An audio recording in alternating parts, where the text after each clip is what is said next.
Good evening, ladies and gentlemen. I am Marcus Shadow, and it is that time of the month again. No, there are no females here. I am talking about Franchised, the show where we take a look at a franchise and talk about what we like about it and what we don't like about the franchise.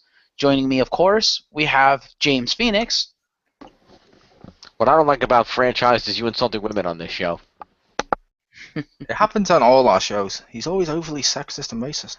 I know, it's ridiculous. And, of course, as you heard, Chriz the Mole. Hello. Hashtag Today- give women a chance. I would if we had any competent women in our group. Based on this show, we don't have a competent host at the moment. But no, today we're going to be taking a look, appropriately so, at Star Trek. Because tomorrow we're going to be reviewing Nemesis. So, yes, you can stay tuned for that. But yes, Star Trek. So, let's kick over to Jim. We were able to work out the scheduling for that tomorrow? I'll make it work. Okay. But yes, kick it over to Jim. Worst, go. Voyager. I have not completed Voyager yet, I will state this. I have watched the first season and most of the second. Haven't quite finished the second, but I watched most of the second. And, yes, Paul? Oh, I was going to say, can I join in if it's the same worst? Yes. We might as well. We're probably all going to Ditto. on it. Yeah. I've seen the first season and a half, and while there have been a couple of good episodes, I will give them that they have a good episode once in a while, usually involving the Doctor.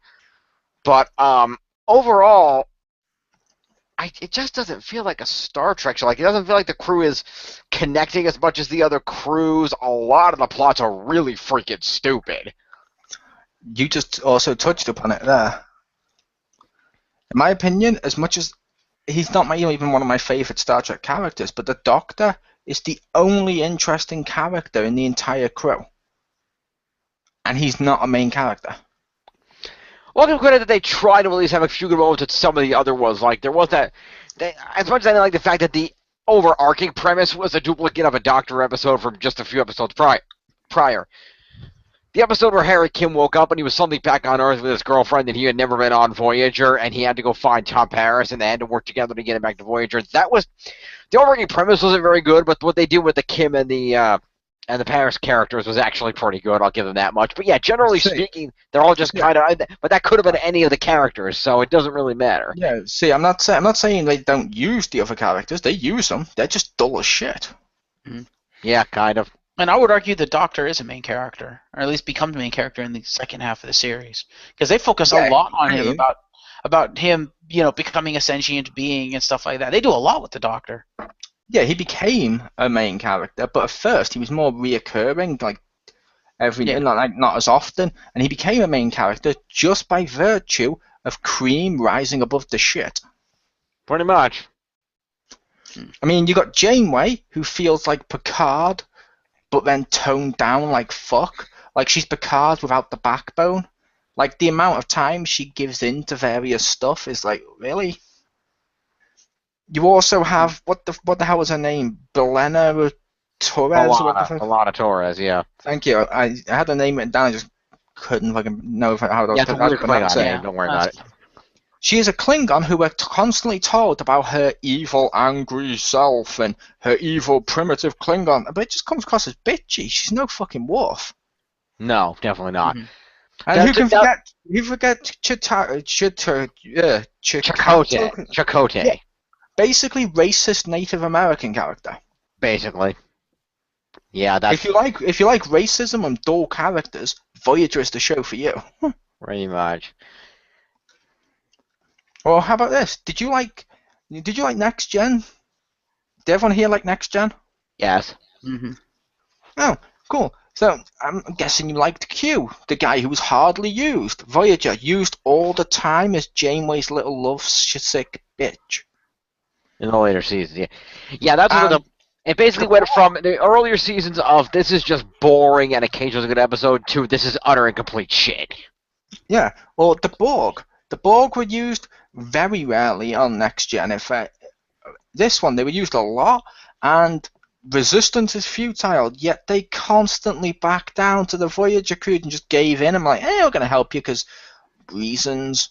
Yeah. And it destroyed the Borg. They destroyed the Borg. They destroyed Q, which means they destroyed the two big original enemies that the last series had, completely gone. Yeah. And the crews and stuff. Also, and I think Jim will agree with this, what the fuck is up with all the holodeck episodes? Yeah, they do seem to do that a lot. I also, from the portions I've seen, I also say, what is up with all the, oh my god, reality's different, but oh, it's not really reality episodes? Yeah. Well, what's up with how much they overuse replicators? Yeah. Like, they use them more than any of the other ones, to the point that this show has, like, no fucking, I don't know what you'd call it, but it has, like, no sense of danger when they can just replicate a whole fleet of ships. Haven't gotten that far yet, but in early days it made sense they talked to replicators a lot because they couldn't exactly stop a resupply because they were by themselves, so they had to work the replicators and make them work for whatever they needed on the ship. But yeah, that sounds like it got really excessive. Yeah, but they should have done it on their own without having to use the replicators all the time. Like, I put it to you, the best part of this show was completely John Cena'd. Huh. And I don't mean Superman, before anyone makes that comment. What I mean is, one of the best parts of the premise was them with all the other with all the other races and the space pirates and stuff coming on board, and will they work together? They constantly work together, but then they kept telling us in various episodes that they don't work well together, yet they constantly did. It's like every time WWE tells us Cena's the underdog, yet he always wins. Mm. Yeah. But yeah. Voyager was just terrible. And celebrity cameos. Like, why did we need The Rock bottoming in space and Big Show appearing on the fucking spaceship? There's no reason. Wasn't Big Show Enterprise when he was the Orion slave trader? Yeah, he was. That's why I said we don't need Big Show in space either. But with The Rock, he actually did the Rock bottom in space. Big Show didn't bother doing a choke slam because at least Enterprise was written well enough that they would make the case of just because that he plays his other character on this other thing doesn't mean he's that in space. Mm-hmm. True, but as a counterpoint, I believe I haven't seen that movie in a while, but didn't The Rock also rock bottom a dude in ancient Egypt? Mm-hmm. I think. Are you on about? Oh, you're on about in the Mummy one, aren't you? Yeah. Scorpion King. I don't remember. In the Scorpion King, I believe he almost did, or he did something similar. Yeah. But at least the rest of that was built up well. Yeah. Yeah, well, I get the feeling, because one thing I know about Voyager that harmed it a lot was the interference from the network, because they were on that, the network currently known as My9 was formerly known as UPN. And I know they had a lot of interference with UPN trying to make the show hip and cool to try to match their other properties they had, not understanding what made... Actually, that's Enterprise. I don't think that's not... Well, Voyager was on there, too. They did it more... Let me finish. They did it more with Enterprise, but I know that because with Enterprise, they didn't think like they were going to try to put hit bands and things in, so it wouldn't surprise me if the network wanted to get like popular celebrities and things on the show to do those kind of cameos and things. It wouldn't surprise me if that would also explain why they did the rock bottom in space, now that you mention it, because I'd forgotten that it was on UPN, because SmackDown was also on UPN, so it would make sense that they would want to push their own stuff, or stuff on their network. So it's like, well, we have SmackDown, who was created because of The Rock, or at least, is named after The Rock, and The Rock is fucking huge. He's the face of WWE right now. It's like, fuck it, have him do a rock bottom in space, it'll be cross-promotion. Yeah, which doesn't make any bit of sense. Nope. The networks and studios and stuff never make sense. That's why whenever you hear of network involvement or studio, network involvement in TV or studio involvement in a movie, that's why there's always going to be portions of that movie that's going to suck, or the movie's going to outright suck, because what they want goes directly against what the creators or the people who are making the show or the movie want, and you get schlock like Spider-Man 3. Or Voyager, which is even worse than Spider-Man 3. But yeah, it's a case of with the Voyager thing as well. Like I said, that makes no sense. And like you said, Enterprise, they tried it, and they had the idea to put the bands in every week. They didn't do it, and so Enterprise's crew, every one of those characters was interesting. Indeed. I'm just saying I know they tried to do that, and that's the kind of Yeah. interference that I could see having happened in Voyager as well, having been on that network as well. I was just making the case of, at least with Enterprise, they told them no and didn't cave. This one, it's like I said, like rock bottoms in space, because, people like wrestling and we need to promote the wrestling. It's literally like MTV's style show. Yep. Well, it's not like network execs know any better. But they should. Yeah, but we're not here to say, well, it's a network exclusive, we can't put it as our worst. The hilarious thing is, they should have known better, because you know what UPN stands for, right? No? Nobody knows what UPN stood for? We don't have UPN over here. All right, Jim. I do not. It stands for the United Paramount Network. And you know who owns Star Trek? Yep. Yeah, they should have known better. They didn't. Yeah. I think that's the big reason that Voyager was on UPN, because they were like, well, fuck, we have our own network now. We're just going to run Star Trek ourselves. Fuck trying to sell it to any other networks. Let's put it on ours. Yeah, which is another part of the reason it sucked, because they put it directly into syndication, and into direct syndication, and as a result, they didn't have the demands of big CBS, basically CBS saying we need these ratings in order to make the show good, and as a result, it fucking sucked. It did. It did. Fair enough. How about your worst, Marcus?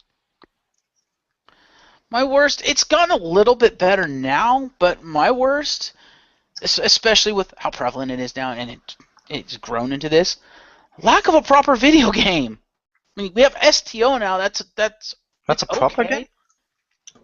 Well, and that's why it's on the list. I like the game, don't get me wrong, but there's still issues I take with it. I'm just like, eh. And Star Trek's never had a proper game. They've had some okay games, like Elite Force was fucking awesome. Kind of made no sense in the Star Trek universe, but it was cool. You know, they've had the what's the name of that series? The RTS series? Bridge Commander was okay, but it was clunky, and I didn't like that. Now, they've tried to do several Bridge Commander style games where you're the captain of the ship, and they've all been clunky at best. It's never felt smooth. It's never felt like Star Trek. But the Armada, that's what it's called, Star Trek Armada series, which I think I own actually both of them. I know I have at least a second one. Those games are fucking awesome, but it's because ironically they don't match, in my opinion. Games and Star Trek don't match. Some of the current Star Trek stuff, like the new films, one just called Star Trek or Into Darkness, they match. With that, yeah, but I'm not saying the game was good. Let me finish. I was saying they don't match because what makes Star Trek is more the focus on the science fiction and all that stuff. It's not the action. Which games need action, and you need to seem like a badass when you're doing a game, and you need stuff to do, which doesn't lend itself as well to a Star Trek-like property. The only one that would is if they were to do a Telltale Star Trek game. That would work.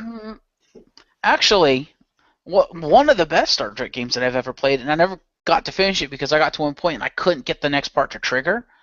It was an older game, and I don't know if you guys remember. It was called Star Trek: The Next Generation of Final Unity. I remember it couldn't have been that good, or you wouldn't have put your list as lack of any good games.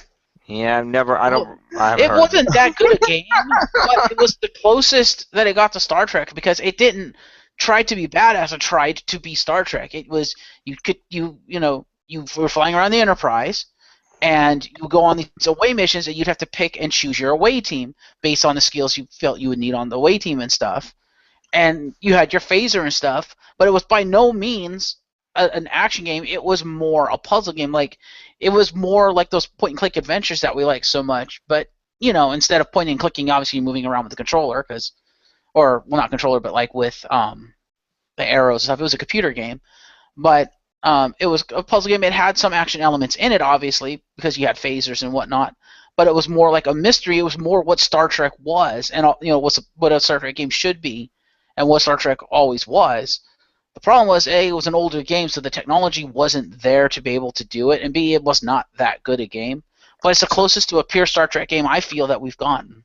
So, yeah, basically by saying point and click, or it's weird you say point and click, but obviously it wasn't point and click, it was on a computer, which are called point and click because computer you point and click with a mouse. Just Plus, saying. it wasn't point and click because you use the arrow keys to move around like what the standard like console, like using the stick to move around. It was like that instead of actually using the mouse to click. But I was saying, I said one I said was I think a Telltale one would lend itself more because they're basically interactive films mixed with a bit of the point and click adventures. I can agree with that. So give Telltale Star Trek. That'd be interesting. Yeah, or I would say classic BioWare because I could see Mass Effect lending itself pretty well to Star Trek. Maybe tone back the action, And the Mako. And the oh god, yeah, no, you wouldn't have a Mako. And But amp up everything else because the rest of it felt a lot like Star Trek, where you're flying around to these different planets, you're exploring planets, compiling an away team, sending it down to explore the planet to help people. You have weapons, but in Star Trek, it wouldn't be like you're going in like an armed assault squad. You would have your phaser, but it'd be more of exploring the area and seeing what's going on. And I felt Mass Effect lent itself well to that. And it's got in place, of course, because it's BioWare, it's got that really robust, deep, conversation system and stuff, which I think would lend itself really well to Star Trek. That's why I say Telltale, because I'm assuming you haven't played any by how you're reacting, because Telltale games now have the same types of choices and stuff that the BioWare ones do, but they don't have to do all the stuff that people want from modern RPGs of, go get all these collectibles and side quest shit and all that. No, they just concentrate on doing that. And I would make the case if they did it with Star Trek, like they've done with Back to the Future, they did it with Game of Thrones and stuff like that. They could easily just get some of the actors from, say, Next Gen, get the cast of Next Gen back together to do some voices, and boom, you got the Next Gen cast set during Next Gen or just after Nemesis or something. It'd be cool. Mm-hmm. Although, does Telltale do space combat? Because that'd be the other component that you would need, which I feel BioWare would be able to do really well. Does BioWare? Yeah, the Old Republic has space combat. Not very good space combat, and there was a reason they got rid of it in their later games and didn't use it in Mass Effect. No, the Old Republic, the MMO. Yeah, but they also brought out Mass Effect 3 afterwards. And they didn't use it because the MMO has a bit of it in there, but the one in that, it's more like do barrel rolls and all the shooting and stuff, and it works, but it's not really like Fair what enough. you would want for a Star Trek one. Well, I would say if it was modern EA doing it, I would say it would work because they could draw upon EA for some of that because EA's got Star Wars, so they're used to doing the capital ship stuff. I think between current BioWare and EA, I think they could do it the right. same company. Well, BioWare's like a subsidiary, but yeah. But I mean, but the developing side of it is totally different. They're different divisions of the company. I'm saying pull from EA proper, like the team that works on Star Wars and stuff, because they know how to do the capital ship stuff. They've done the capital ship fighting as opposed to How? Star Wars. In which game? Like in a lot of the games, don't they have like the capital ship stuff in there? They're not EA.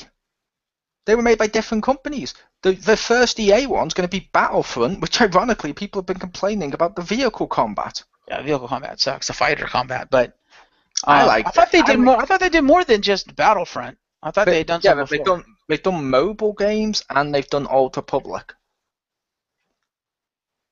Oh, I thought they did some before. No, that's why people are so excited for Battlefront. It's the first console big EA Star Wars game. No, I don't know, but I would be confident that they'd be able to create, because it wouldn't have to be like quick combat or anything. It's capital ship combat, which I feel they could do.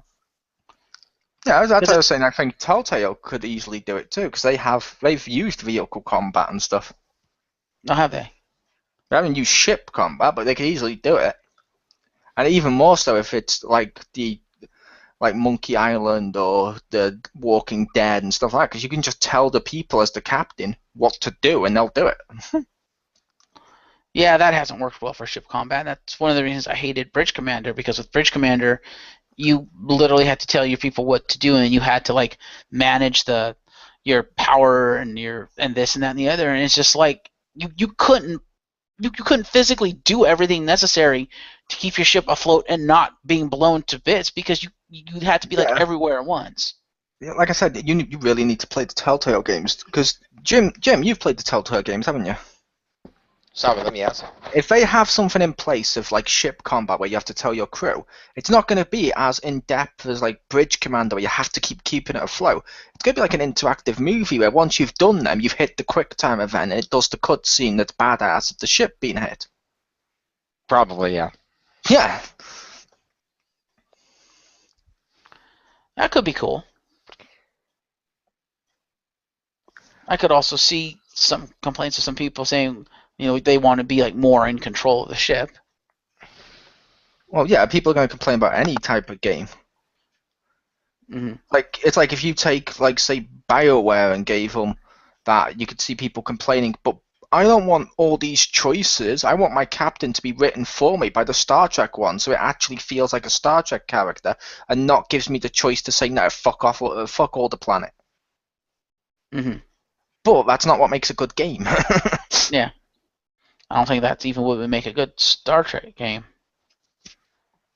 Because, like, okay, yeah, Star Trek's all about the characters and the character interactions, but it could just as easily be, and as we will kind of show with the next radio play, it doesn't necessarily have to be characters created by the people who make Star Trek. Create your own character and have it be about your interactions with the world of Star Trek. That's just as valid and just as Star Trek. Well, to be fair, the next radio play is going to be fanfic. It's like my radio play isn't as say as important as say fucking The Killing Joke. Right, but the point is, it's not like the characters are going to be written for us by you. We're still injecting personality into the character, and we're still going to be reacting as the character. I know, but I mean, some people, when they get Star Trek, would want the big story. Like you just mentioned, well, some people want the freedom of picking stuff from the choices. Some people want more linear story, so it feels more like a crafted story. Different gamers want different stuff. At the end of the day, they need to make a game that's good before they worry about trying to please everyone, because you can't please everyone. True. But, I don't know, I feel that Star Trek is a good IP for video games. I think you can make some good Star Trek video games. There just hasn't been that definitive Star Trek game. There just hasn't been that one game that's like, okay, yes, this is Star Trek. Yep. That's why I mentioned that's why I like the idea of the Telltale one, because could work. They're huge right now. And they've done Walking Dead, Game of Thrones, they're doing Marvel, Minecraft. They're big enough right now. If you put Star Trek on there, people would buy it. True. And it would be a definitive experience. It's also episodic too, so they can do that too. Yeah. Yeah. It would, but like we said, it would have to be like next gen or the original cast or whatever. It could not be the new one because it doesn't fit the new one at all. Or a brand new crew. Or a brand new crew, yeah, it could work too. Yeah, that would also work. But yeah, that's my worst. So let's go on to what we like, and we'll go over to Mole for this one because I know you have a tie for this one. So take it away, Mole. I have a tie for this one. My first one, which I'll let Jim go into more because I know Jim's got this on his list too. Deep Space Nine. At least he said it was on his list when we mentioned what was going to be on our lists. Indeed. Because I've got a tie, I'd like to let you go into this one more. I figured you should go into the other one first and then we get down. But fair enough. Yeah, Deep Space Nine is, in my opinion, the best of the Star Trek franchises. I think that's because I know Mo as well. Well, Next Gen was good. Next Gen was more episodic. It was more about the individual episode. Each story wrapped itself up individually. They were, self-contained little stories that occasionally had an arc that recurred once in a while, like the Klingon, Worf's Honor, Klingon High Council arc, for example. Whereas Deep Space Nine was much more serialized. It was continuing stories that followed through the entire series, or at least through whole seasons. So even if there was an individual bad episode, you still tuned in and wanted to know what was going on because the overall story arc was still good and you still wanted to watch it. In particular, I like Deep Space Nine once the Dominion was introduced and the Dominion War began. So like around the third season or so. Yep, I agree with that. Which is about right. In terms of Star Trek series in general, because even Next Gen had a few bad seasons before they hit Best of Both Worlds and really kicked it off. I'll admit, for me, I like Deep Space Nine from episode 1 to the end. Fair enough. I mean, there was no portion of Deep Space Nine that I didn't like. There was portions of Next Gen and stuff I didn't like, but there wasn't portions of Deep Space Nine that I was like, I don't like this. Which I'm not saying the first 3 seasons or so are bad. They're enjoyable, but I just felt they kicked up that extra notch and became really good once they hit the Dominion War. And then I do agree with it kicked into place once I hit the Dominion War, but I liked season 1 and 2, but for me, because like you said, it was so like all the payoffs. The Dominion War, in my opinion, mean fuck all if you haven't seen season 1 and 2, because it's been building. That's the payoff to seasons 1 and 2. That is true. That is true. It seemed like with season 1 and 2, like with any series, they were trying to find their place and figure out how they were going to do this in a stationary location, like a space station, which they hadn't done before.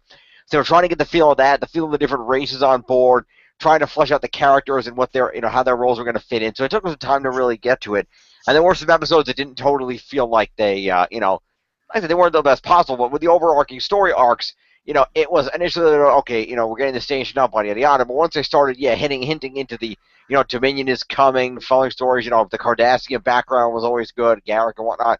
Once they started with those long-running storylines, that's when it got really good. And the characters were always enjoyable from the start, which was also a great aspect of it. Yeah, I like the characters, like Cisco. I think it was Cisco, and Cisco. Sometimes I get the names mixed up, but yeah, with I liked him because unlike what we touched upon with Janeway, there's a certain archetype for captains. There's people always say, oh, the Kirk, the Picard. He was neither. He was basically, for lack of a better term, he was basically just the badass guy in charge. Yep. Particularly once he dropped the hair and grew the goatee. That was cool. I liked him the other way around too. I just felt he had this imposing force on there that you just believed this guy was in charge and he wasn't going to put up with any shit off anyone.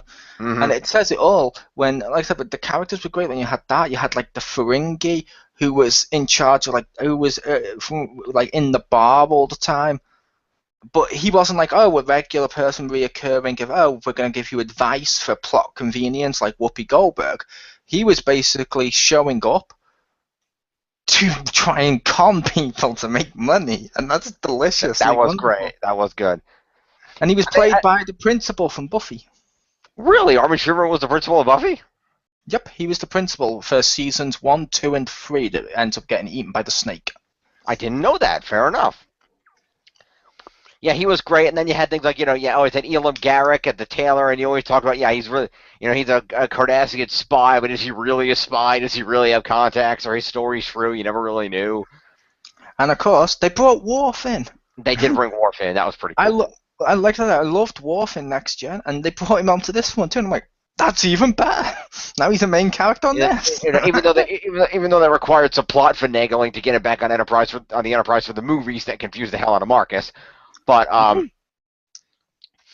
they did it really well. And the fact that they had these evolution, Worf and Jedzia, and they had Jedzia Dax. They had a Trill main character, and they really fleshed out the Trill race too.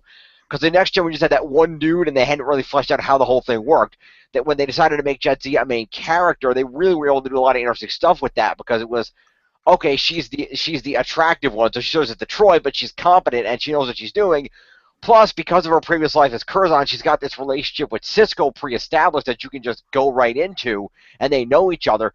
Plus, again, because she's the female, she's got that toughness of the multiple lifetimes, she's got the relationship with Worf, and he's got all these different aspects that you bring in. Plus, you got Bashir in there who's got those genetic augmentations and whatnot, and that gives him a uniqueness. There's so many great characters.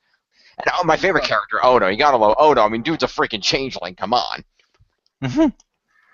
Yep. Now, well, I will jump in here, and I'll go into my favorite as well, because it kind of goes into this. My best is Next Generation. It is my favorite. How dare you hijack our favorite? Fuck you. But go ahead. Well, I want to talk about it because you mentioned Next Gen, and I want to talk about why I liked it better than this and what the issues I had with DS9, I figured, well, you're talking about DS9 now anyway. Feel free. So, but the thing is, the nostalgia goggles aside, a few things that just made me go with DS9 is, okay, the stories were good. It was more arc driven, as you guys said, but that might have worked to its detriment early on, because I think we always say with Next Gen, oh, the first few seasons sucked. And they did. They were not that good. However, I think that worked to its benefit because, at least for me, number one, I liked the characters in Next Gen from the word go. From Encounter Farpoint, I was like, okay, I like this crew. They're kind of cool. They're young, but they're kind of cool. And I want to see where these characters go. And you weren't bogged down with the big arcs and big story arcs and stuff. It was because it was episodic. It actually held my interest as opposed to, I have to wait 3 episodes down the road to develop more of these characters, and it was just every episode was self-contained, and that drew me in. Now, as we said before, though, yeah, because it was like that, it felt like a lot of the episodes didn't quite fit. And don't get me wrong, there were some bad episodes, but DS9 just bored me half to death because. Go ahead. I said you also get the flip side of that. Yeah. Which is what I liked. If Deep Space Nine didn't insult your intelligence, if you were willing to pay attention and have intelligence and just watch the show, it rewarded you for it. Next Gen, they learnt the same lessons every season or two. They'd learn the same lessons. Or, Data's gone crazy again. So, yeah. How many times? That just feels like. If you're watching that one, it feels like they're treating you like an idiot that doesn't know what happened the previous week. Yeah, and the problem with those early Next Gen years is that the characters are really great. You got to love the characters, but there's only a certain extent to which your love of the characters is going to carry you through the characters going to the planet of incredibly racist black people where Tasha Yar has to fight some chick to the death. And that's why it evolved past that after the first couple of seasons, as Star Trek series are want to do. And they actually started having the better stories, the good stories and the big character arcs and stuff like that. It found its stride, just like DS9 did, like you said, with the Dominion War, which is when I started watching again. But I watched the first episode. I watched a few episodes. The first episode was pretty good. Never liked Sisko from the beginning. Still don't. He is still my least favorite captain. But I was like, okay, well, a lot of the characters from Next Gen were a little bit stiff in the beginning. They were, Riker was kind of dull in the beginning. I was like, okay, I'll give him a chance to see if he grows on me, to see if I actually like him. And he just bored the shit out of me. And I know I've said this to you guys before when we've discussed Star Trek, off the air. But the thing that always struck me of the difference between Next Gen and DS9 is the fact that with Next Gen, from the word go, you could tell these people liked each other, and you could tell these people had instant chemistry, and throughout the entire series, it just got better and better and better because their friendships and relationships grew to the point that by the end of the series, they were, for all intents and purposes, a family. With DS9, I never got that. I still don't get that to this day. I still get the feeling you haven't watched all of Space Nine. That's because it bored the shit out of me. But then, like I said, when the Dominion War started happening up, I started watching again, and I watched the entirety of the Dominion War and stuff, like the last few seasons. And even then, when it was better and it actually drew me, I was like, okay. And they brought in Worf, which helps because all of a sudden there's a character I'm familiar with. Well, him and O'Brien, they were like my two favorite parts of DS9, and that's because these were characters I knew of, and they kind of knew what they were doing. And it's like once Worf got on, I started feeling some chemistry because Worf and O'Brien already had previous chemistry, and it kind of softened the rest of the crew, if that makes sense. But even through all that, I was like, I didn't really feel there was much chemistry there. I just felt like, they were just there because they were getting paid, and I didn't like that. And even to this day, I get the feeling that Avery Brooks doesn't even really enjoy being at these conventions. He'd rather be anywhere else, but he does it anywhere almost out of a sense of duty. And I'm like, well, if you don't want to be there, don't fucking be there. Yeah, but the actor not going to a convention has no bearings on the weight or merit of how good a show is. I'll just point that out now. But because William Shatner also didn't do a lot of conventions. No. I'm not saying because he hasn't gone to Well- conventions. I'm saying it seems like he doesn't want to be at them because when he has been at them, it just seems like he doesn't give a shit. And that Yeah, that does translate into the series. If you're on this TV series and you just don't give a shit about the franchise, then why the fuck are you on it? But I was saying that has nothing to do with it because, like both me and Jim said, we felt there was chemistry on there, and also you're also looking at it wrong.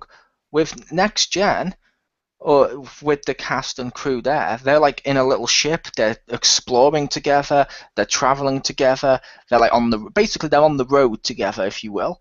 These ones with Deep Space Nine, it's not. It's like people pushed together, ready for war. It's like more like the army barracks. And if you've ever been within a military environment, they don't all get along. They're not all bestie friends. They're not all like Power Rangers. They're basically different people, different backgrounds. They relate differently, and that made this show feel very real and helped you buy its premise. Yeah, you have to realize the reason there wasn't chemistry at first is because there wasn't supposed to be. You have to realize, think about this setup here. In Next Generation, you have a bunch of Starfleet officers. They're on a brand new, shiny new ship. They're going to go exploring things. Yeah, they're supposed to get along and form a crew because that's what they do.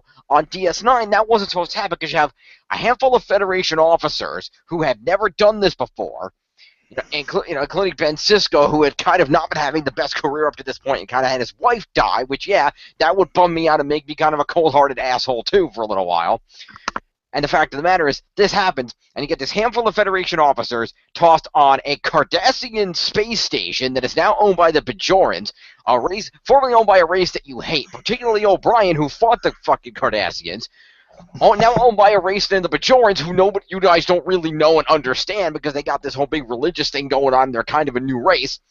One of them is basically the boss of everybody but Sisko because they insisted on having a Bajoran be one of the heads of the station, so Kira's in there. Then you've got Ferengi, who nobody fucking likes, hanging all over the place trying to con people. There's a Cardassian Taylor who nobody knows if they can trust. And there's Dr. Bashir, who, wants to be friends with people, but is trying to hide the fact that, oh, by the way, I'm genetically modified and technically illegally in fucking Starfleet. Yeah, there's going to be a lack of chemistry between people. Yeah, it makes it feel real. But the difference is, I'm not talking about character chemistry. That's all well and good, and I understand that. I'm talking about chemistry between the actors. That's what I'm talking about. I didn't feel there was any chemistry behind the scenes between the actors. Well, that is a personal take, only because, like we said, the characters aren't supposed to get along, and we bought each one of them as the characters. Yeah, and you can when you see them get together in new reunions, yeah, they do enjoy talking to each other. It might not be the level of camaraderie that Next Gen had after Time per se, but at the same time, you can feel that they formed friendships. They enjoyed working together, and there's definitely chemistry between a lot of them. You see the Kira and Odo relationship. There's definitely a lot of chemistry. You see the chemistry between O'Brien and Bashir as best friends on the station. Even the chemistry of best relationship. Even the chemistry of Worf trying to involve himself, in the crew as it's already been established, plus his chemistry with the Jadzia character, and later trying to work that into the Ezri character. Yeah. And there was a lot of different chemistry. And if you're going to argue there's no chemistry behind the scenes, I can blatantly tell you that there was at least some chemistry behind the scenes,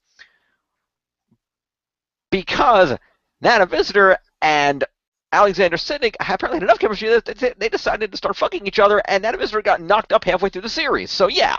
Yeah, and then they got a divorce, which killed all the chemistry. And I'll also say to you, Marcus, then, if you're saying it proves they didn't want to be there, blah, blah, blah, blah, because they're not at the convention stuff, cool. How many conventions does Patrick Stewart attend? Almost every one. And I never said that, they don't go to conventions, therefore they don't have chemistry. No. I never said that, so stop putting words in my mouth. You said it proves he also didn't want to be there, and that shows on the screen because he doesn't want to be there because he doesn't go to the conventions. No, that is not what I said. Again, stop putting words in my mouth. I told you what I said, and you're not listening. I said what he has done at the conventions proves proved that it seemed like he didn't want to be there because it seemed like he didn't give a shit. Because when he at the conventions, he seems really fucking bored, and it seems like he doesn't care about Star Trek. And I'm like, that's because as Leonard Nimoy, may he rest in peace, and William Shatner, and some of the ones from Next Gen and stuff have all mentioned, they don't like doing the conventions as much because that's when you get the diehard ones who are going there, dressed in the costumes, bombarding them all day with nothing but the same types of questions or really nerdy questions that they can't answer because they worked on the show. They didn't write it. They don't know why this plot hole happened. And that really gets to you. Yeah, and 2 additional points to that. Number 1, the other thing you have to remember about Avery Brooks is the fact that Avery Brooks, in general, great actor, but generally a very serious, very quiet, reserved dude. He's not the big boisterous open. He's not gonna march. Basically, he's not going to. He's not going to march in there like Jonathan Frakes of Red Spiner and start throwing jokes at people and tossing. No, he's not going to do that. Yeah, he's like Bill Murray, where like they said with Ghostbusters. Exactly. Bill Murray lives his own personal life. They didn't even know Bill Murray was going to show up on Ghostbusters. They mentioned on the Blu-ray. For more than that, check out Shadows More when we reviewed Ghostbusters. But basically, they even mentioned they didn't know Bill Murray was going to show up. And then, like a minute before it was time to record, his trailer opens up and he stepped on. Like, wait, he was here the whole time? Because he just keeps himself to himself and does his job, and he's very professional. It shows in his work. Yeah, because Avery Brooks has said, he enjoyed Star Trek. It was a great acting experience for him. He's just not one of those very open people that's going to come out and be all smiles and do all this stuff. He's going to come, he's going to enjoy it, he's going to answer some questions, he's going to relax, but he's not going to go, he's going to be a little reserved and crazy about it because that's just his personality. That's just the kind of person he is. And the other counterpoint that I was going to make, and now I'm trying to remember what the heck it was. Another kind of point, and you're talking about, Patrick Stewart's at so many conventions. If Patrick Stewart's at so many conventions, then why there's so many convention videos where he's not there, and Brent Spiner has to do his Patrick Stewart impression to make people feel like he's there? Well, the earlier ones he didn't go to, but... It's like I'm here, even though I'm not. Yeah, it's like ironically, he attended a UK Comic Con recently. Nice. And do you know where he sat? With the X-Men people. Which makes sense, because that's what they were promoting.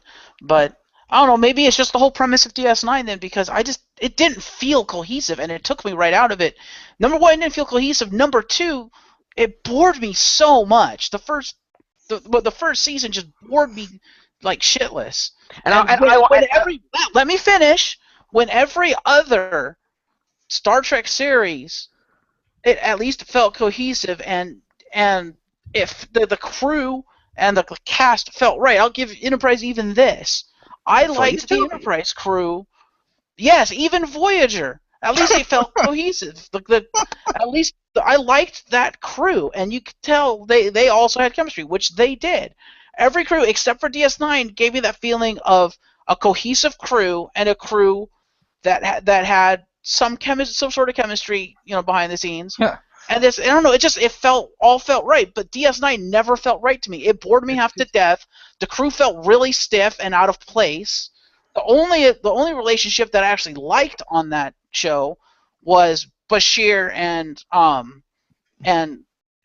fucking what's his name?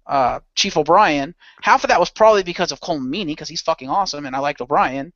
And then of course I also liked Worf. But aside from that, I didn't really like any of the rest of his stuff. It was just dull. Yeah, the stories were good, but it was just fucking dull. Yeah, like I pointed out though, all the ones you said they feel closer and more like groups and stuff, they're all the ones on Enterprises, pretty much. Yeah, you have to realize. The reason is because they're the ones that are on starships, and there's a certain dynamic that goes with a crew on a starship, going to places, doing missions, da-da-da-da. There's a dynamic that goes with that. Deep Space Nine is a completely different dynamic because it's on a space station. The stories are being told differently. The characters are different because they're not the kind of people that are going to be on this in this confined space for endless hours at a time. They're on this space station, so they have different types of jobs to do. They have to interact with a wide variety of different races and people, and the characters are going to inherently, because of the situation they were all thrown into, where it was a station that none of them really knew. You have Federation meeting all these other races all of a sudden, when typically on other starships there's usually that one token alien, and everybody else is some semblance of human. And yeah, it was a very different experience. And I will give you outright, yes, the first season was dull as hell. I'm not going to deny that. The first season, because when I sat down and I said, you know what, I watched it on Next Gen again, I'm going to watch DS9 because that seemed like a good show, and I saw some episodes here and there that I liked, but I never really got in. So I said, all right, I'm going to sit down and watch this. And yeah, first couple of seasons of DS9, wasn't totally into it either. I'm like, okay, I like the character of Odo. He's cool. His thing with Quark is nice. I like that. I like the Bashir, that O'Brien thing. That's cool. But I'm not totally into this yet. It took a little time before I warmed up to some of the other characters, like Cisco in particular. I'll admit, early days, I did not like Cisco at all either. And you're right. He seemed like the character, it seemed like the actor didn't want to be there. But that's just because the character of Ben Sisko didn't want to be there. He was forced into that job after his wife got killed. He didn't want to take it in the first place, and he basically got blackmailed into it by Starfleet. So he was portraying the fact that the character didn't want to be there, and it took a long time before the character started realizing this was a place he could make a home, and he could do some good here. Plus, he got thrown into that whole frickin' emissary thing that came out of left field. So it was like, oh, and now all of a sudden I'm a religious figure. That's going to screw it up further. So, yeah. See, that made him awesome. But I think the two things for me that just made DS9 just not a good experience for me. Number one is they set up this huge expectation and just didn't deliver. Because there's a reason I loved the first episode and why I was like so psyched up for DS9. I'm like, okay, new Star Trek, awesome. They're going to do it on a space station. That could be interesting. And then I see the first episode, and it's like, the commander of the new space station was basically a veteran and survivor of Wolf 359. I'm like, holy shit, that's fucking awesome. That they could do a lot with this character. He's gonna, have this PTSD 7. They like killed off his wife, so he's a single father with his son. I'm like, this is awesome. They're setting up something for awesomeness. And then I got nothing. There was no payoff. It was dull as shit. After the first episode, they did nothing to keep the interest of the viewer, in my opinion, especially if you were coming right off of Next Gen. That was the first thing. The second thing is that, to me, DS9, of all the Star Trek series, that was the one series that did not feel like Star Trek until the Dominion War. Once they started building up that Dominion War and exploring the wormhole and stuff, all of a sudden it started feeling like Star Trek, and that's when I started watching it more. Well, and I was like, there's a reason. This is not bad. There's a reason. Number one, oh yeah, okay, Cisco, he lost his wife, he's a single father, yeah, there was payoff. But your problem is, you're in a next-gen mindset, and in a next-gen, the payoff for an episode is usually before the end of that episode or within a couple episodes. DS9 inherently didn't operate that way. If you'd watched the whole series like Molina, there was a ton of payoff on that. Building on the relationship with his son, the one ridiculously emotional episode where there was this weird thing where Ben Sisko started bouncing through time and watching his son age every time he showed up, and he was evidently played by frickin', what's his name, Tony, whatever the hell his name is, that dude. Tony J, whatever his name is, and all of a sudden, seeing his son age and go through life, and he was missing it and seeing more. I remember that. That was awesome. Yeah, they paid off that with his son and the relationship of, Jake trying to become a reporter later on for with his writing and supporting his writing, and Jake having to get accustomed to living on the station where he didn't want to be and becoming friends with Nog. That was all developed. Though his lack of wife came in later when he met this new woman that he wanted to be with and wasn't sure if he could do this because the memory of his wife was lingering. There was one point where the memory of his wife was being used against him by, or it was used with the province or some shit. There was a lot of development on that, but because of the nature of the show, the serial nature, payoff for that was not going to come in the first season. It was going to take time. Because you were in a next-gen mindset, you were expecting an immediate payoff as next-gen was wont to do, but that's not how this series went, and that's why you didn't get that. The second thing, and let me finish. The second, I don't get to react to what you just said? Fine. I just want to go back to your second point, and then you can react to both. I just want to react to your 2 points first. Your second point, which was that it didn't feel like Star Trek. No, let me correct your misunderstanding. It felt like Star Trek. It didn't feel like a crew on a starship. There is a difference between those two things. Because that is the only crew not on a starship, it inherently feels different from watching Kirk or Next Gen or Voyager or even Enterprise. It inherently feels different because it's a completely different environment.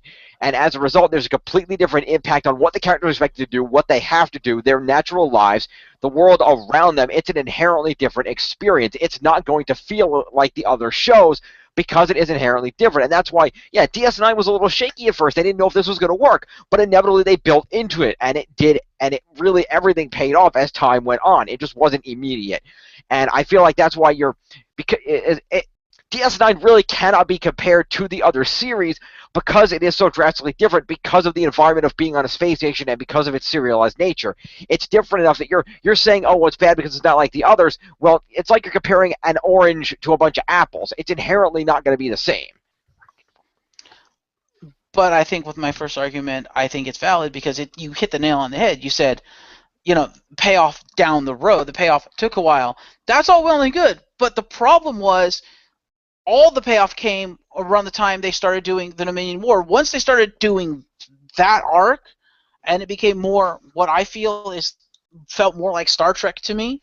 That's when they started doing all those great, because all those arcs that you mentioned, all those stories, I remember every single one of them because I saw all those episodes. But that was later in the series. Early in the series, they set up this great dramatic piece with Benjamin Sisko, and then did fuck all with it until the Dominion War. It was just fucking boring. They never did anything. It was just completely stuffy. They didn't explain anything with Sisko, and it was just, ugh. I was sitting there like, do something with this character. You have this potentially great character, and you're doing nothing with him. And then, like I said, maybe I just really didn't like the relationships of the characters starting off, because, like you said, they're coming into this new station, and they have the Bajoran, blah, blah, blah. Because I thought the Kira character was fucking awesome, too, from the beginning. I was like, okay, I could buy this.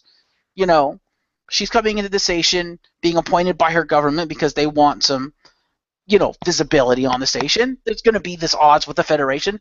That's going to be cool. And, that could set up for a lot of good drama and a lot of good growth and character development between the characters. And I got nothing. It was dull. There was no character development until like the second half of the series. I was like, what the hell? See, like I said, I saw them evolving as it went on, and you can't say there was no development in season 1 and 2, then say you tuned it out after the first few episodes and didn't watch it. Like I said, with Deep Space Nine, it felt like if you were intelligent enough to just deal with subtle stuff, cool. Otherwise, you're going to be disappointed. It's basically like, what would you rather have? Would you rather have John Cena v. The Rock, just because I know we all address him, would you rather John Cena v. The Rock as a piss-away match on Raw, or would you rather see him build to like a 2 or 3 month arc feud? That is a WrestleMania. Yeah. Which is fair enough, but you got to have something in the build to keep the people interested, and I just had nothing that kept me interested in that first season. Yeah, because it sounded like you didn't want to be interested. I'm going to be honest with you. Because if you think back to some of the things that first season, the thing is, you're also giving a primary focus on Sisko, and that's the other thing that made this series distinctly different, is they planted Sisko and said, here's Sisko. Sisko, okay, he lost his wife, he's out here with his son, he's trying to deal with this situation. But the idea was that Sisko was sort of the Rock, the straight man to everything else, the craziness that's going around him, from a constant fight between a changeling and a Ferengi, to the Bajorans trying to deal with the whole emissary situation.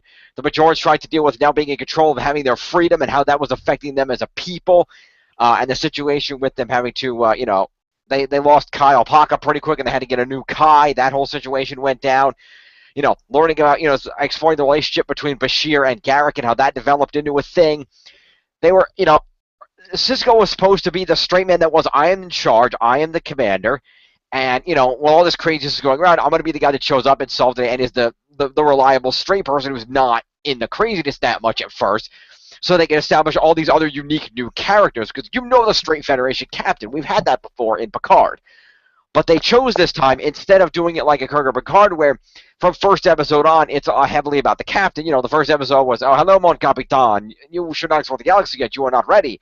To, from the Kirk thing of, they first went out, I don't remember what the pilot on that one was, but the first time they go out, that show is all about Kirk. To, even when they first went out in Voyager, the first thing is, okay, Janeway's leading them out. Oh, they find the dude that pulled them out there, but then he dies in that whole situation. She gets blamed.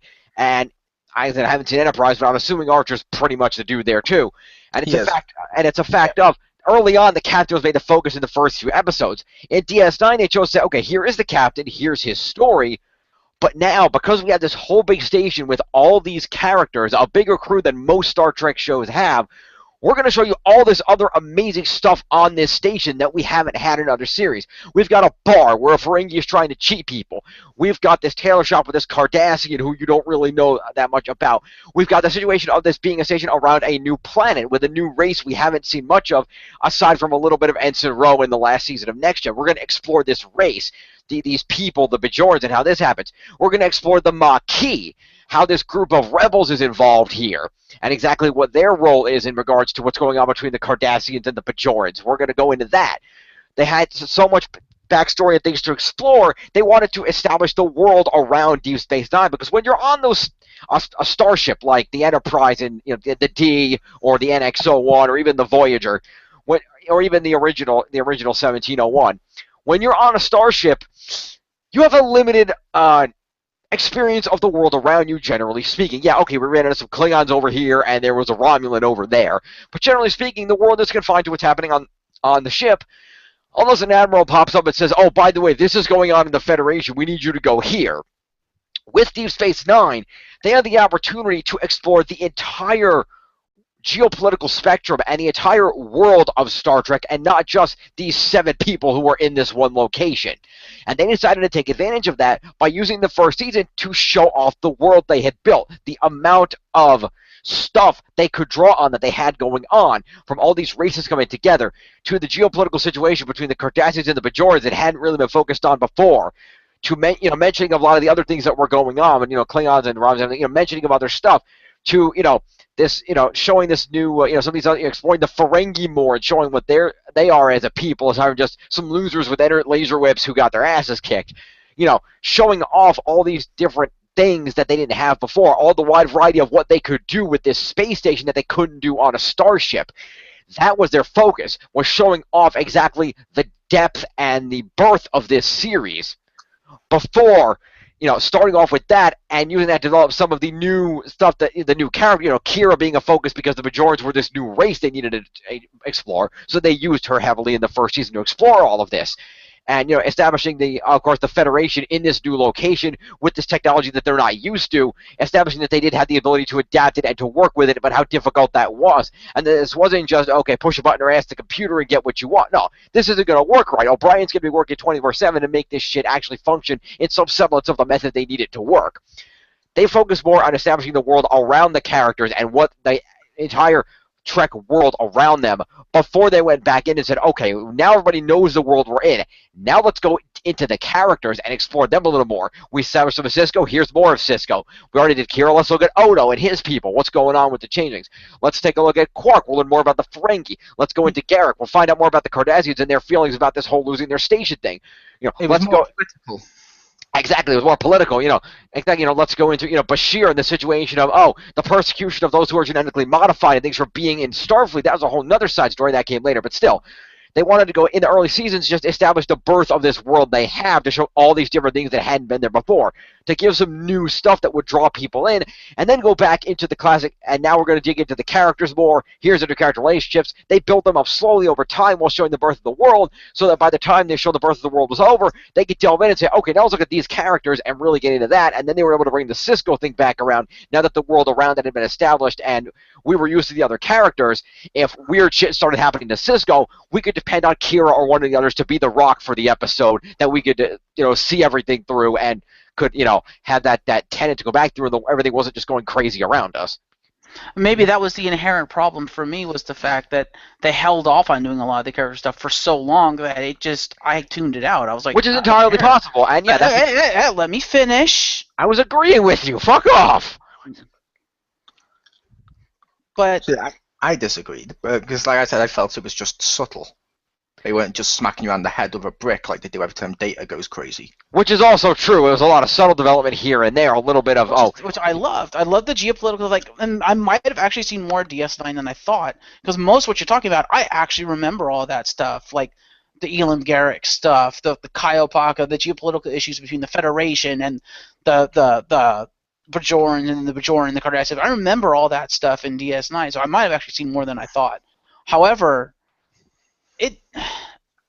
it might have been they didn't delve into the character stuff as quickly as I felt they should have, because like I said, when I started watching it again, I was like, okay, this is fucking awesome, because you have really deep and interesting and complex characters, and their characters are shaped by what's around them. And you saying that maybe I didn't want to like it, that's bullshit. I did want to like it. Like I said, going into it, I was like, okay, new Star Trek. It's going to be on a space station. It's going to be different, but it could be cool. I'd like to see what they do with it.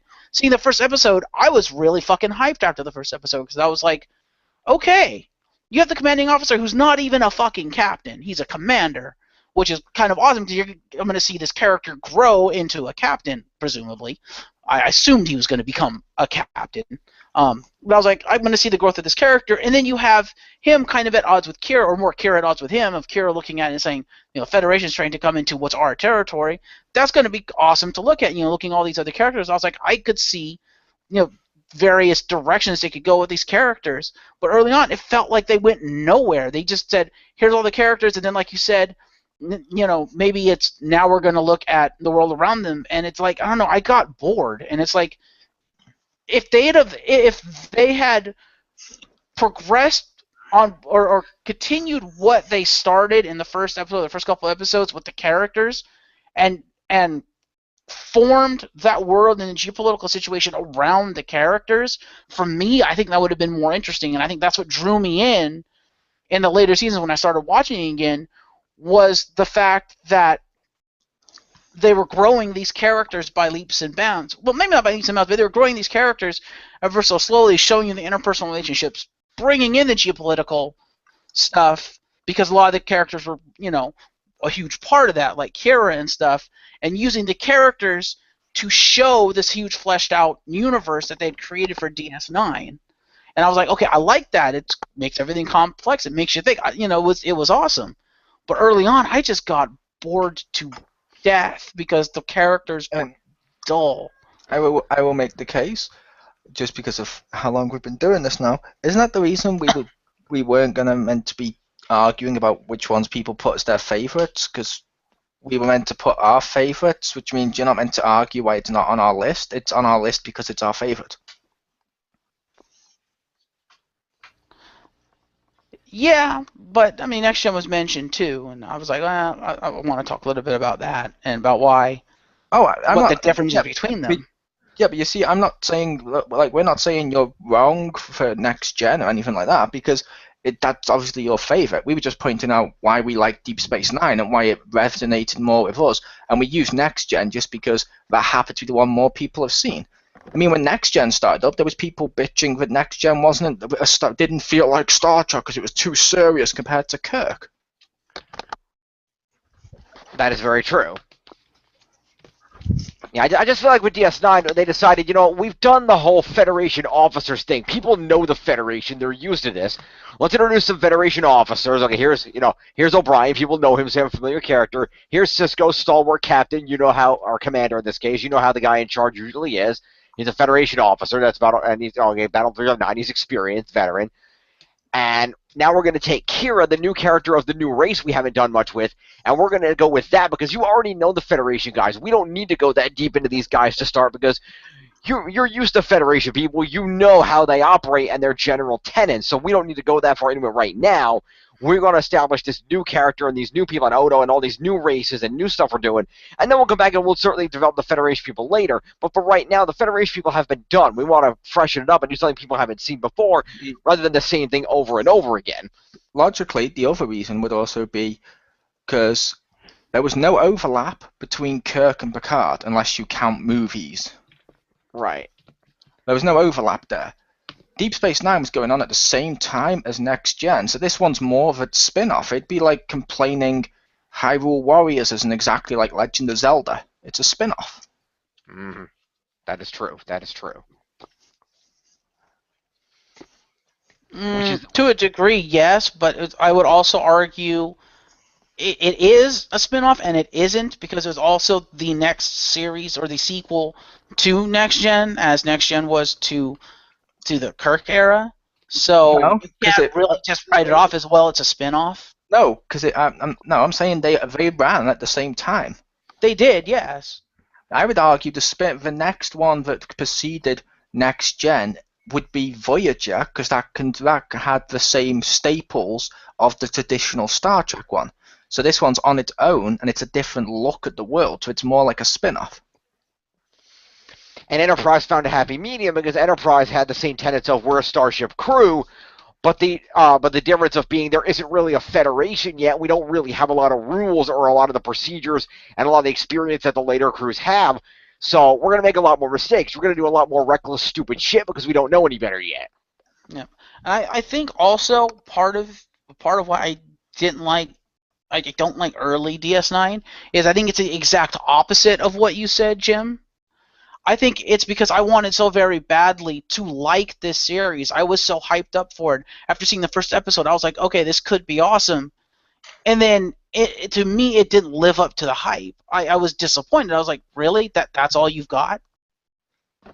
Which is fair enough, and maybe that's part of it because I didn't watch the series until much later on, when I was already, I had watched Next Gen and it was good, and I already was a little bit familiar with DS9, having seen a couple episodes here and there, so maybe I didn't have that expectation. Maybe that's why I was willing to give it more of a chance. I don't know. How about you, Mo? Did you go into that right after Next Gen?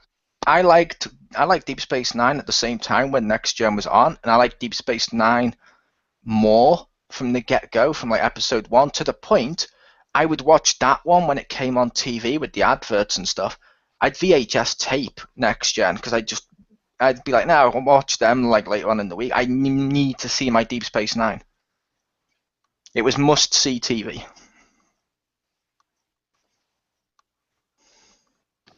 And this is one of those things where everybody just has different opinions, and we just have to agree to disagree. I think it's one of those things where people out there, we could get somebody in here who would argue with us that everything we've just said is complete shit, and the only true thing is Kirk. And don't get me wrong, I love DS9. It's not like I don't like it. Yeah, you're going into what I said, Jim, of technically speaking, no one can be right or wrong because this is meant to be franchised of what we think is our favourite. Exactly. And Deep Space Nine was one of mine. I'll let Marcus go with Next Gen.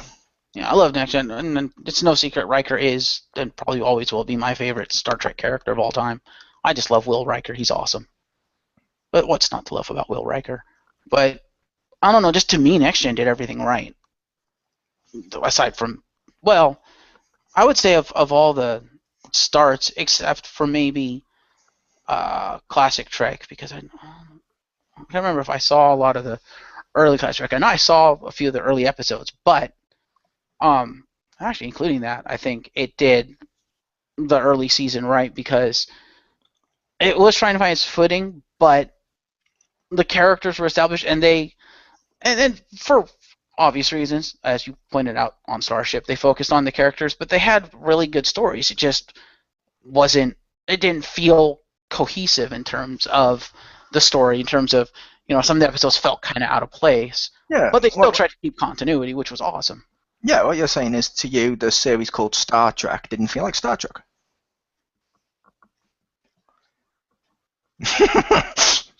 Big pause when they realised what I just said. Thank you.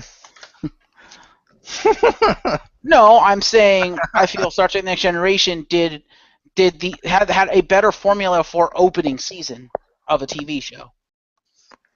See, I'll admit, Next Gen, it was okay. I didn't really like Next Gen until it was okay. I watched it, if that makes sense, but I didn't really like it until midway through. Wow. And see, and that's the exact opposite for me. Next Gen to me was like DS9 for you because I loved it from the beginning. It took a while for it to actually get good, I will admit that. However, I was hooked from day one. I was like, okay, number one, I love the new Enterprise. Galaxy class, to this day, is also my favorite class of ship. Love the Galaxy class ship. Oh, don't get me wrong. I wasn't bored with it. I watched it. I liked Worf. He's awesome. Yeah. But for me, Deep Space Next Gen wasn't until the moment the Borg appeared. Mm-hmm. Yeah, which Mole is actually interesting. Mole said that because Mole's one of those people that was the case for a large percentage of the Next Gen audience, precisely because a lot of people were skeptical because it was a new thing. It had been a long time since Kirk's crew. People weren't sure about this. These were new characters.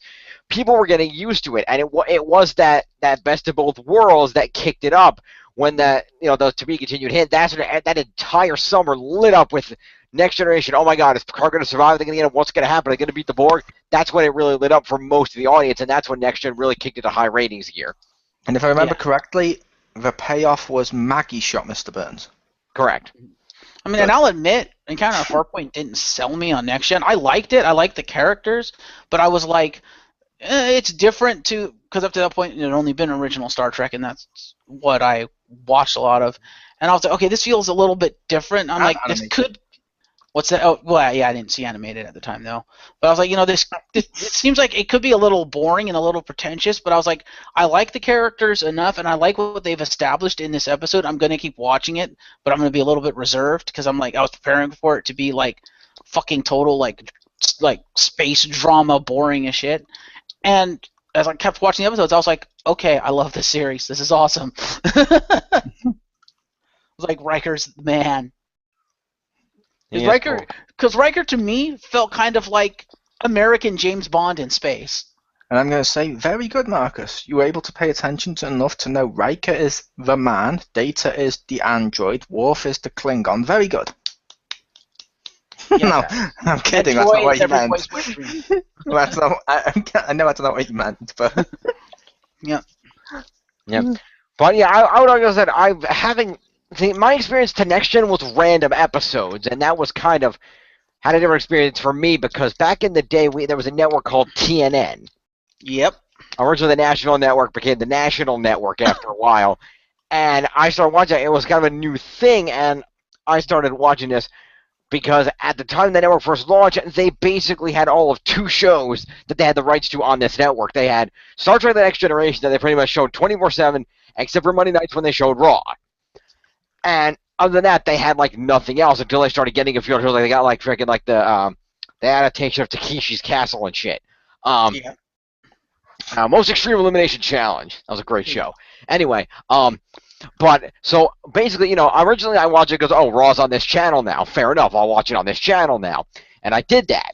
But I would always see the tail end of a Next Gen episode because I usually turned it on a little bit early, and so I started watching this Next Gen show, and I'm like, this is actually a pretty good show. But they were just showing all the episodes in random, airings. They weren't really in any kind of order, so I was just seeing, episodes of random quality interjected with top good shit, with last season bad shit, what's going on. But I always watch these episodes. Really took notice of the fact that I really didn't like the earlier episodes. I didn't know they were the earlier ones until later. But I realized later, I'm like, oh, that explains why. It's the earlier scenes I didn't like, and I always knew when they were the earlier ones, even though I didn't know, why that they were the earlier ones, but I always knew there was something different about them, because those are the ones that had the much shittier uniforms. and beard. Yeah.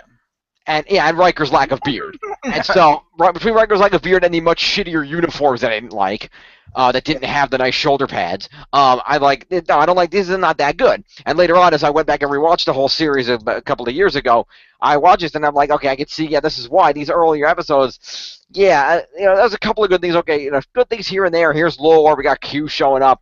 But then we've got racist Black Planet, and we've got, what else are they doing? And trying to remember what else happened. We got Wesley saving the day every other episode. We got that's they didn't have a couple of good ones during that time frame that really. I think season 1 they had that episode where they stumbled across this these 2 planets, and the one was dealing drugs to the other one that was a bunch of drug addicts, and Crusher was like, we got to intervene and save them because we cannot do this. The Prime Directive forbids it. Yep. That was a pretty good episode, but I always feel like the season 1 episodes just seemed a lot weaker for whatever reason, and it was the later ones that I really enjoyed watching that randomness. And when I went back, I realized, the earlier seasons, some good episodes, but generally speaking, much weaker overall than the later seasons where everything seemed to be good with maybe 1 or 2 crap ones here and there. I think, I could be wrong, you can correct me if I'm wrong, but I think a big reason for that is because in the later seasons, Gene Roddenberry started having less and less to do with the show because he was getting older and his health was failing. Whereas early on, Gene Roddenberry was the guy at the helm of the show. That's why a lot of the stories and stuff felt very classic Star Trek, and that's why they were all cheesy and kind of half didn't make sense. Yeah, but once he stepped back, and I can't remember whoever took over the show. Was it Berman or whatever? Rick Berman, yep. Yeah, once he took over the helming of the show, and actually allowed the writers to. It's like the Vince McMahon thing with WWE. Once the writers were allowed to do what they wanted to do and actually tell the good stories, that's when everything clicked into place. And obviously they could just willy-nilly do what they want to do, but they were allowed to tell the good stories where Berman would look at it and be like, hey, that's a good story, let's run with that. Yeah, we can do that within budget. Well, it's not just that. You also have to... Sorry, go ahead, Mo. See, I disagree with that because under Gene Roddenberry, we had the animated one, we had the regular, normal one, we got a lot of Next Gen. Without him, when he was properly out of the picture, we got Voyager and Enterprise. And I like Enterprise. I do actually kind of somewhat like Enterprise, but it's not as good as Next Gen, original series, or animated. No. Right.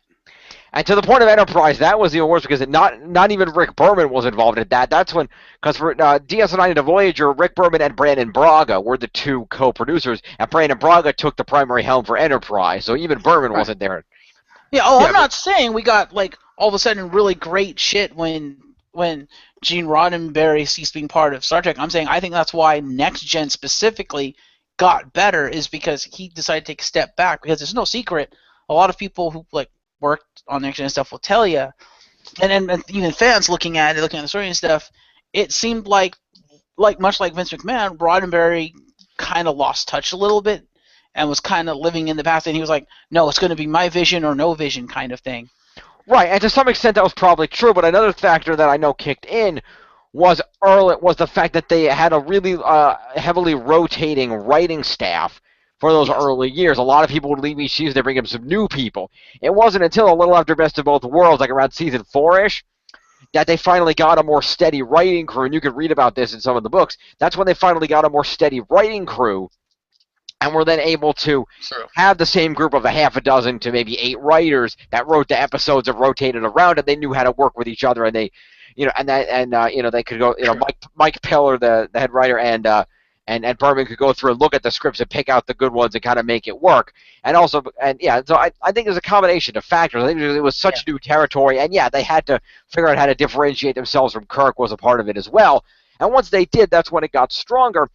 But I go back to, same thing in DS9. New situation, they had to get used to it, had to try some new characters, some new stuff. Then they got into it after about 3 seasons. It seems to be a general thing with later post-Kirk Trek seasons. It takes about the first 2 or 3 to get into it, and then it starts to get good, except Voyager.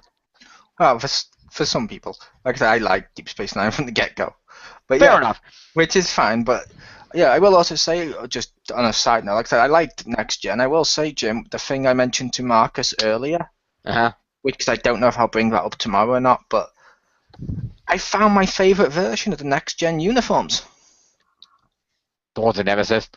Yeah, I fucking loved those uniforms. Those are good uniforms. Rewatching it, that film wasn't as bad as I remembered, but rewatching it, I'm like, I really like those uniforms. They're so subtle. I like them. That is the primary reason why, if you go into my STO game, thanks. No, I'm just saying, if you were to play STO with me and look at my crew, my bridge crew wears that uniform in a slightly modified color scheme. But I use that uniform because it is a really great uniform, and I like it. And even my admiral, my character is now wearing the vice admiral's jacket that they give you. That's a more modern version. But if I had it, I'd probably be wearing the DS9 admiral's coat, because those are modified. The DS9 in the latter half had those same uniforms. Remember. DS9 started off with the ones where they had the solid color on the shoulders and then the black the rest of the way, but around season 5 or so, they switched to, because that's when the movie was coming out, the Nemesis movie, they switched to the same uniforms with the black, the gray shoulders, and the color in the undershirt. They did, but the movie versions look just slightly different, but I like them. Probably because budget. Yeah, they were good. Yeah, they were very good uniforms. I do like those. So they're definitely great uniforms. Enterprise was good. The only unfortunate thing with not Enterprise, the Next Gen was good. The only downside to Next Gen is what we listed in the bad thing about Voyager, is everything good about it they ruined.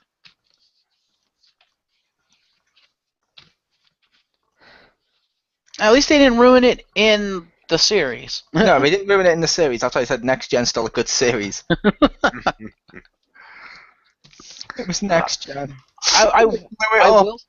I will say, and I've had discussions with Jim about this before, and before you go off on a rant and a tangent, Jim, I know what they were going for, and I approve of it. However, I was a little disappointed with All Good Things. At least at the time, I was like, really, that's how this series is going out? Because they were touting, like, the series is going to end, and, there's going to be this huge final arc, and it's going to involve Picard and Q, and I'm like, oh, that's going to be awesome. And then we got this. Like, the only good thing to come out of that, in my opinion, or the only thing I really liked out of that episode, was the Galaxy X. I was like, okay, that Dreadnought looks awesome. But aside from that, I was like, really? It seemed underwhelming for a series finale. Yeah, it was very entirely serviceable for like a season finale or an episode. I'm like, that's your series finale. Well, the reason. Sorry. I was just saying. Not two things. Number one, the reason is because they were planning on doing a season in 8, and it was only when they turned around they said, no, we're going to end it at 7. And everybody was like, wait, what? So even the actors got blindsided by that. So that's part of the reason as the production decided to end it at season 7 when it wasn't originally intended to, which is why that episode might not have been initially planned as a finale, but then they rewrote it into being a finale. And the second point that I would make in regards to your all good things comment is yes, the awesome Dreadnought that's so awesome that you refuse to use it in STO. I will say, as I was going to say to you guys, I will admit, just because it's really weird, I'll post a picture in case you guys forgot, but there you go. That's to you guys. The Star Trek Enterprise, ironically, that may be my favorite Star Trek uniform. It is very reserved. The purple one? It's blue. Technically, look at the picture. They've all got slightly different colours. Like, you got T'Pol and her red and stuff, and it works because while it's the different colours that Star Trek's famous for, it's more like overalls and stuff, and it just feels, I don't know, it just feels like normal. I like that. Am I the only one who's a little, feels like T'Pol's uniform is a little wrong? Why? Well, look at her uniform. Now replace her and put Karen and Reese in that outfit. Your point? It looks like a Bajoran outfit, not a Vulcan outfit. No, it's only the color scheme. No, it's only the color scheme because the Bajoran was much more tannish orange. That's much more of a red. Number one, and number two, it's also worth noting she's the first Vulcan to get onto the starship. Therefore, there is no standard Vulcan uniform. True, and I make the point that if we're going to complain about that, I make the point if you're going to complain about outfits with that type of a style to it, I'd say take Paul out, replace him with Mariana Sirtis. Yeah, which like I said, which we'll go into another time because me and Jim do plan to review that next year. Maybe Marcus too. I love all the cast of that too. Yeah, that wasn't. I will get around. What? I will get around to watching that. I was going to try to finish Voyager first, but if it's as bad as you're saying it is, maybe I should skip it. New Enterprise. No, like I said, you can do Enterprise next year because like I said we'll review Enterprise next year, so we don't have to worry about it. Yeah. Yeah, and you're like halfway through Voyager now. You probably owe it to yourself. I'm only on like season 2 out of 7, so no, not really. Okay, Jim, binge watch. Just rip off the Band-Aid. It'll hurt less. Yeah, but the other thing I did like about All Good Things, and it might have been due to rewriting it as a series finale, was the actual end of the episode. Like, the episode itself, I thought sucked. I did not like the episode, but the end, I like it, and I think it works as an ending for the characters of Picard finally accepting the Enterprise and her crew as his family, and it's like, I should have accepted you guys as family sooner. I should have actually really gotten to know you. And he sits down for the poker game. I'm like, okay, that's appropriate.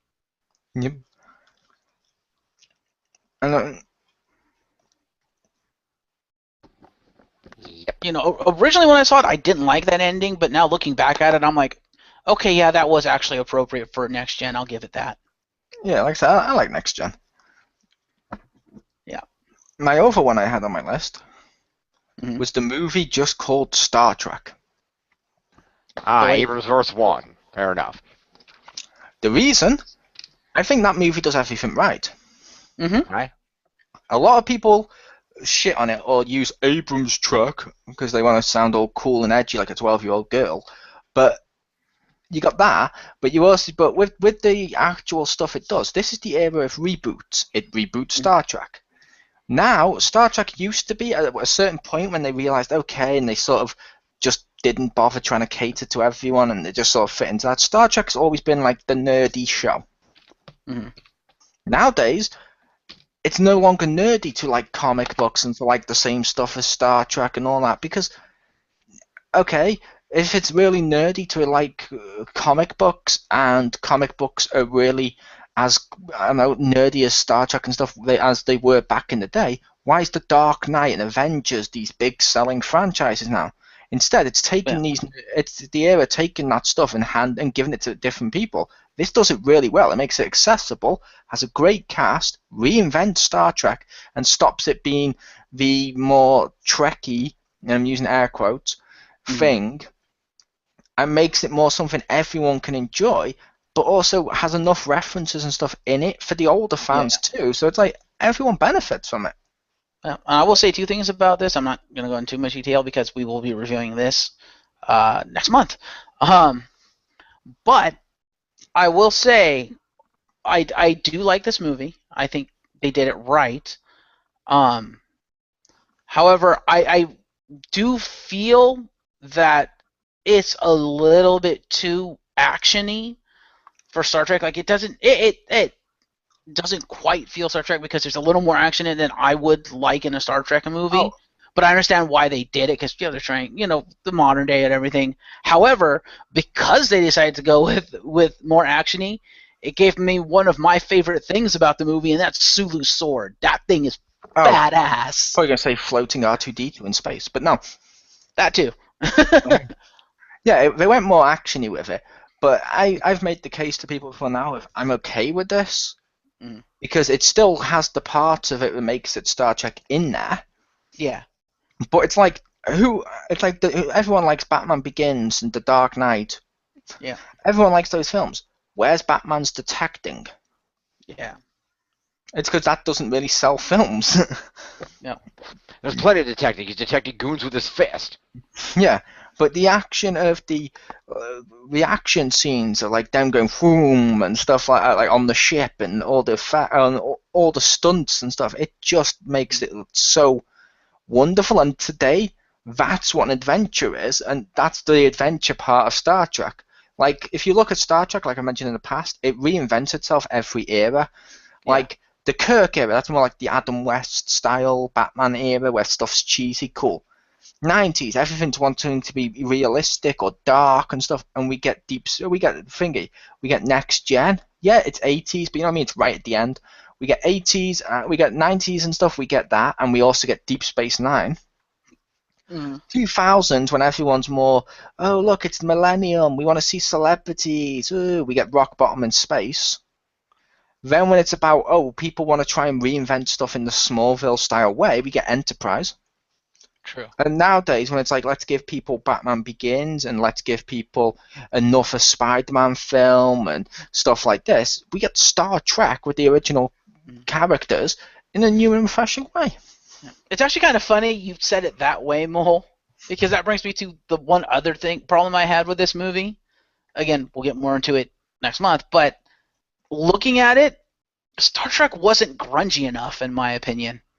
Like, when I think 23rd century, to me, probably because I grew up watching, like, the classic Star Trek and syndication and whatnot, but to me, it should be grungier, and it should be dirtier, it should be more, you know what I mean? It felt too clean. It felt too 24th century, and I'm like, I didn't like that. That's because the original series was clean, and instead of making everything all dark and grungy with this and going the proper Dark Knight route, they went more the Iron Man or Avengers route, where things are more realistic, and the ship, you can see like all the little panels and all the wiring and stuff inside, and it looks more realistic without going too dark for the sake of being dark and gritty, like a lot of films do nowadays. So that's a huge benefit.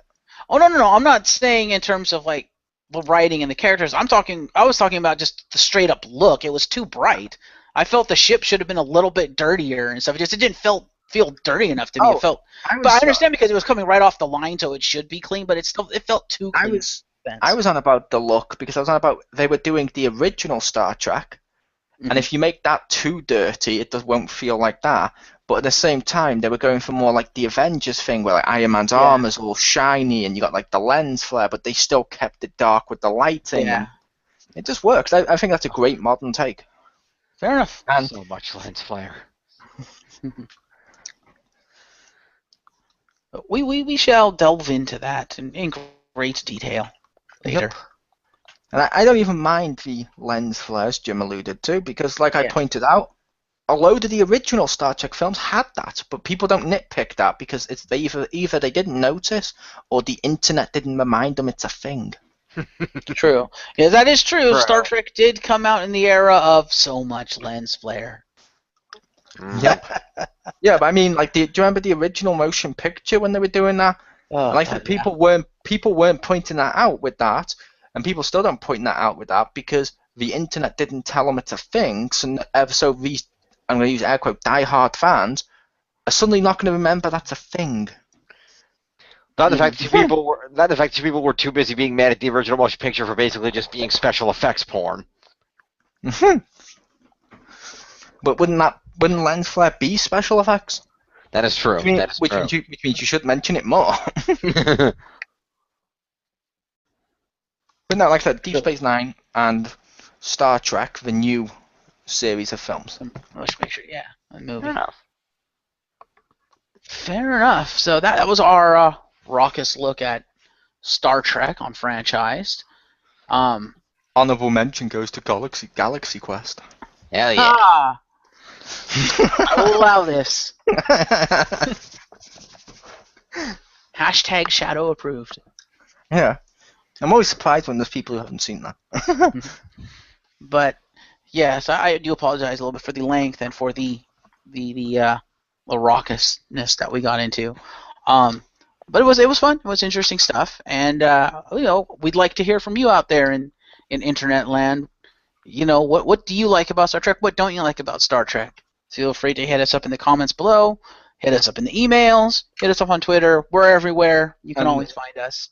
And if you want to put under worst, the fact Klingon is taught in colleges is a valid response. Don't remind me. I try to forget the fact that that's an official world language now. It's like, oh, really? More people speak Klingon than Welsh. Fact. Again, don't remind me. That's the kind of world we live in today, people. I'm fully expecting Sindarin to be an official language sometime soon. How popular Lord of the Rings is. But anyway, if anything, it's not going to be Sindarin. It's going to be Elvish. No, if anything, it's the era comic book. It's going to be Kryptonian. That too. Yeah. That's what Sindarin is. That's the Elvish language. Oh. Oh, before you corrected me, I was going to say, Kryptonian is pretty much Kryptonian. Yeah. But don't worry about Kryptonian. Kryptonian will be a big thing, but then Raven will have to spell and translate it until we can all understand it. Yeah. But yes, I was your host, Marcus Shadow. Thank you to James Phoenix and Kristen Wool for joining me. James Phoenix. I was Kristen Wool. It is. No, I'm not going to do the HBK thing. Thank you for getting my reference. Like when you're like, this was franchised. It is! But of course. And thank you all out there for listening to this spirited conversation. And join us tomorrow when we look at Star Trek Nemesis. Not as bad as I remember it. See you then.